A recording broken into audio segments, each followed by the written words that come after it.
we calculate the standard deviation of Come 3. again.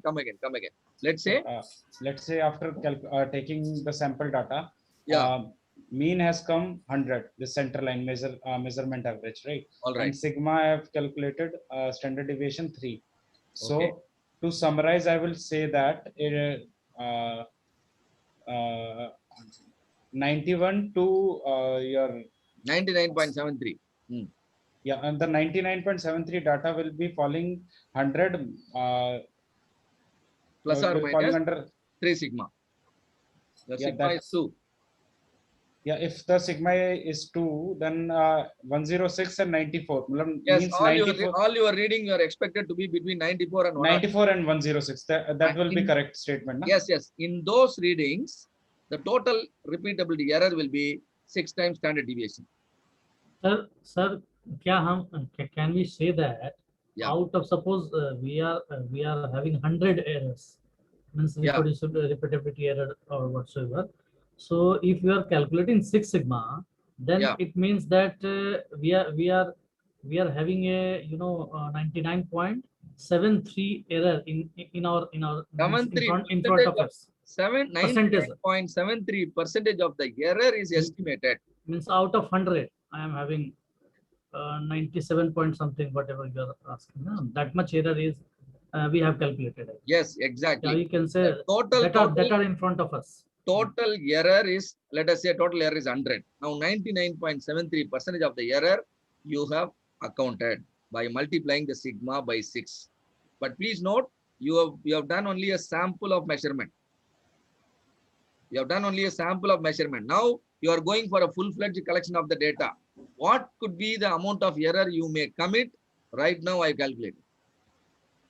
I conducted the MSA within a day, but your data collection will be done over a period of 6 months. A day will speak about over 6 months reading. Do you understand now? Right. Within 6 months in your research, you may collect 10,000 data.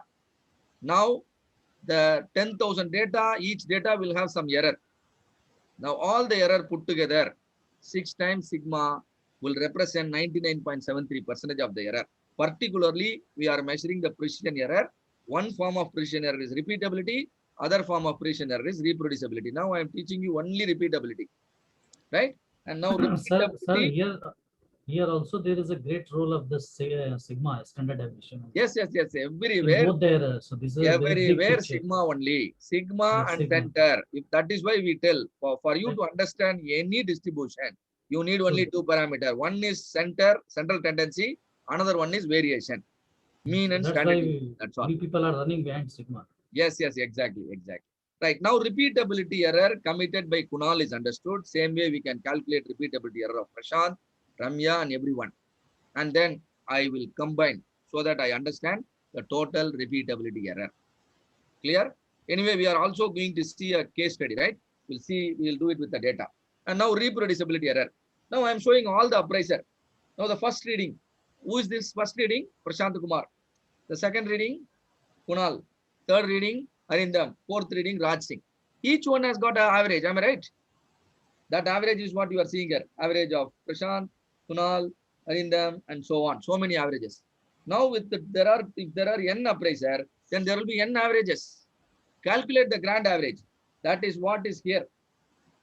The bigger dotted line. And now you need to visualize the averages. When there are n appraisers, then you will have n averages.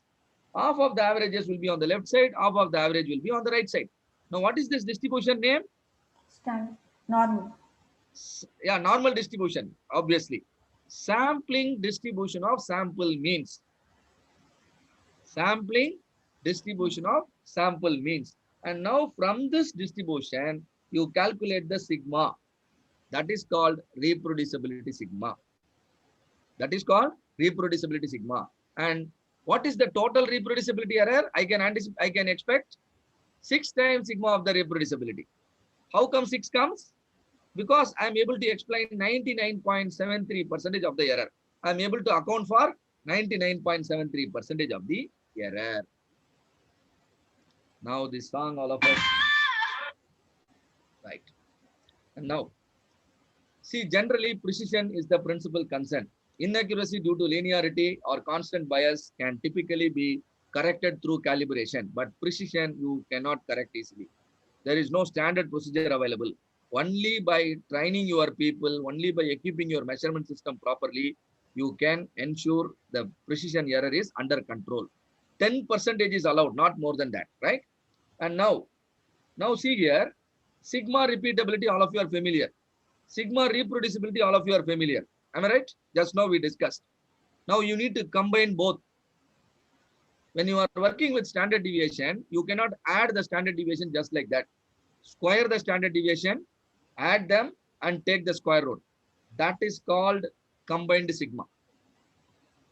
This sigma represents the variation due to repeatability as well as reproducibility.